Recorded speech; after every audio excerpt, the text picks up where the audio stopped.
अनंत भाऊ अनंत थोडं खाली होते बूम थोडं खाली खाली धर खाली खाली धर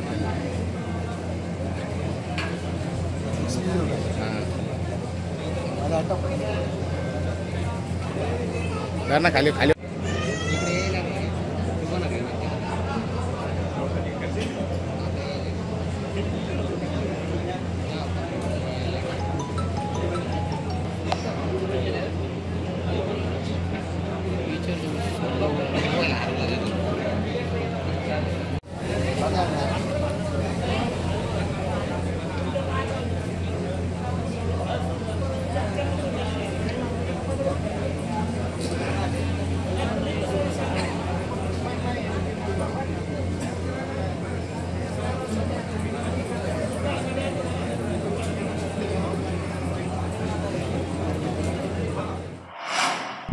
काय तुम्ही तपासणी केलेली नेमकं काय परिस्थिती आहे पेशंटची शुगर आणि बीपी काय परिस्थिती?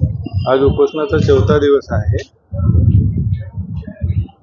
सुरुवातीला त्यांचं ब्लड प्रेशर 110/70 74 राहायचं. आज 4थ्या दिवशी त्यांचं ब्लड प्रेशर पण खालावलेलं आहे. आता जस्ट तपासलो आम्ही 2 वेळा रिडिंग घेतलेली आहे. त्याच्यामध्ये 96/68 ब्लड प्रेशर लागलेलं आहे. आणखी पल्स रेट थोडंसं जास्ती आहे जे राहावं त्याच्यापेक्षा, आणि त्यांची शुगर लेवल कमी झाली. आम्ही आमच्या परीने त्यांचा उपचार करायसाठी प्रयत्न करत आहोत. तर 96/68 मध्ये याचा अर्थ काय आहे नेमकं? ज्यांना किती रिस्क आहे त्यांनी आता ट्रीटमेंट घ्यायला पाहिजे का इम्प्रूव्ह घ्यायला पाहिजे, काय वाटतं?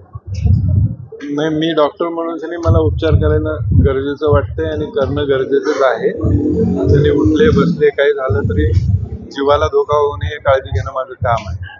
त्यांनी जर ट्रीटमेंट नाही घेतली तर पुढे धोका काय होऊ शकतो? धोके बरेच होऊ शकतात, पण त्याच्यासाठी होऊ नये माझी टीम इथं तैनात आहे. मी ट्रीटमेंटसाठी तयार आहे. भावना आम्ही मनवायचा प्रयत्न करतोय. आता सध्याला माझी शुगर लेवल बी कमी झालेली आहे आणि कालपासून त्यांची लघवी पण झालेली आहे. Okay, thank you.